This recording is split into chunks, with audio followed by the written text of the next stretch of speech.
Hey, and welcome back to another edition of Full Throttle Friday.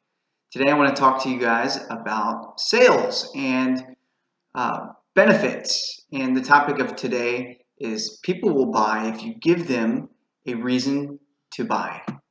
So I want to tell an interesting story that actually happened to me yesterday about a company that I consult. And thinking of this analogy that I'm going to tell you is like baking a cake. And you've got all the right ingredients and you put it together, and when you've got the cake, you preheat the oven and you put it in the oven and it comes out, and then you put icing on top of the cake. And referring sales to that analogy is where I was going wrong with this company and how we were consulting them. And a marketing person that I use to help get their product on Facebook, we created an ad, and there was a misspelling of the actual product that they're selling when they click to buy. So one of their prospective clients pointed that out, and we were able to make an adjustment and give that client a huge discount on the product for pointing it out to us. And it made me think, well, let's give people a reason to buy.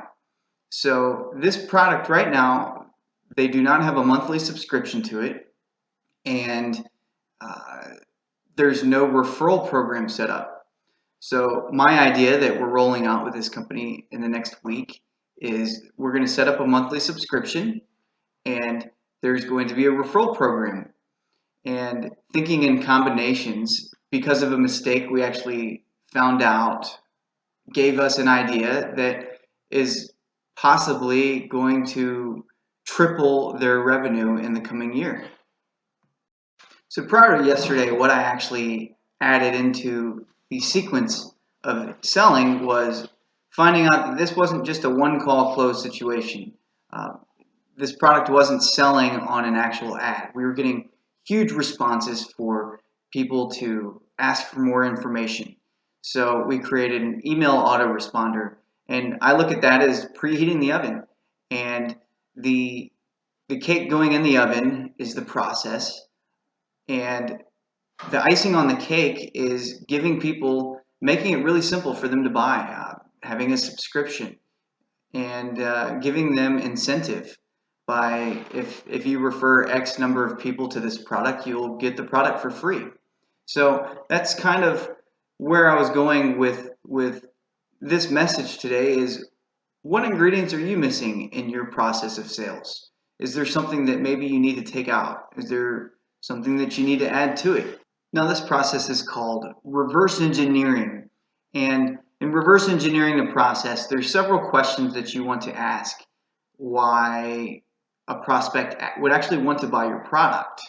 And people buy benefits. So are you going through your sales mountain, your process correctly? Is there a missing ingredient in your sequence? Now, the way a sales mountain looks is a lot like this example right here.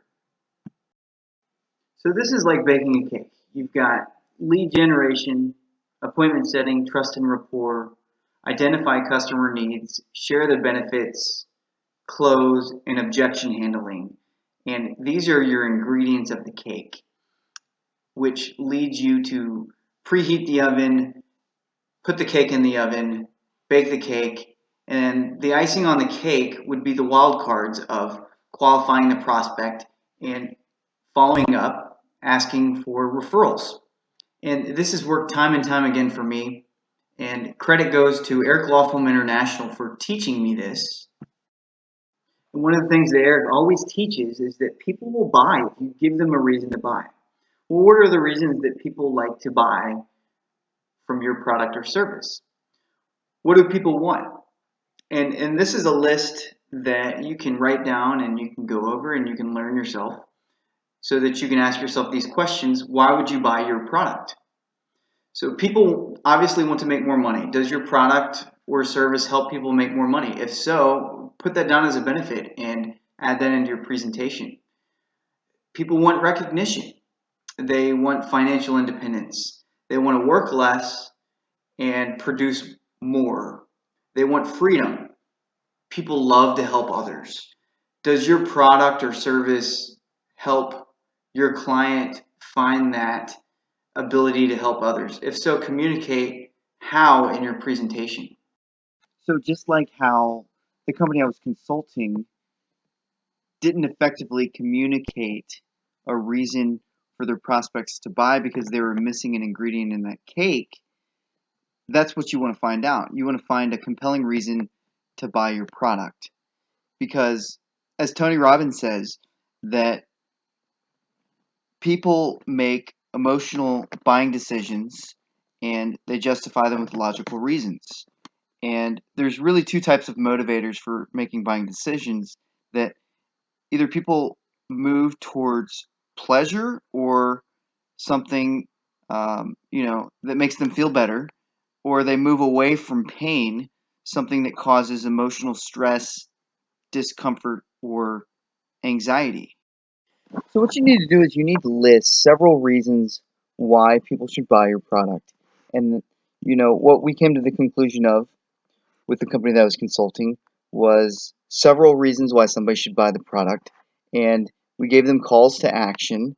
And moving it one step further, we looked at the algorithm of how leads were coming to us, and people were asking for more information. So what we did is we changed it from a sales ad to a lead capture ad, and it doubled our results. So sometimes you have to reverse engineer, find out what's working, find out what's not, and sometimes maybe the reasons that you think that somebody should buy your product is not the reason why they buy.